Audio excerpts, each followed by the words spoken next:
পাইয়া গেলি, আমি আল্লাহ কেউ ভুইলা গেলি।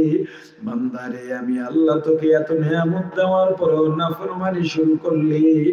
ও বান্দা, দুনিয়ায় এত এত কাজ করো, আমি আল্লাহ তোর জন্য রাত্র দিলাম বিশ্রামের জন্য, কিন্তু আমি আল্লাহ লা তাখুযুহু সিনাতুম ওয়ালা নাওম, আমি আল্লাহ ঘুমাই না, আমাকে তন্দ্রায় ধরতে পারে না।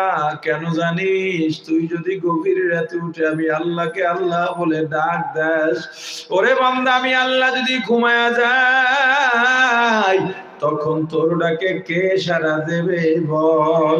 কিন্তু আমি তোকে তাহাজ্জুদে ডাকছি পাই নাই, ফজরে ডাকছি পাই নাই, যোহর আসর মাগরিব এশায় ডাকছি পাই নাই, ওয়াজের ময়দানে ডাকছি পাই নাই, টঙ্গীর ইজতিমায় ডাকছি পাই নাই, চরমনাইয়ের মাহফিলে ডাকছি পাই নাই, রমজানের সাহারিতে ডাকছি পাই নাই, জিকিরে ডাকছি পাই নাই, ইস্তেগফারে ডাকছি পাই নাই, দরুদে ডাকছি পাই নাই, তওবায় ডাকছি বান্দা তোরে পাই নাই। ওরে বান্দা বল বল।